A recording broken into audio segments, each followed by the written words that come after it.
মামা মোক আজি চিকেন পিচ খাব মন গৈছে।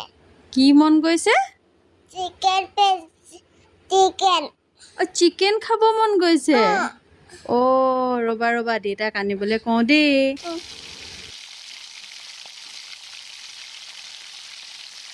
এয়া দেখিছে নহয়, ল'ৰাৰ আদেশতে দেউতাকে লৈ আহিছে এয়া চিকেন লেগ পিচ।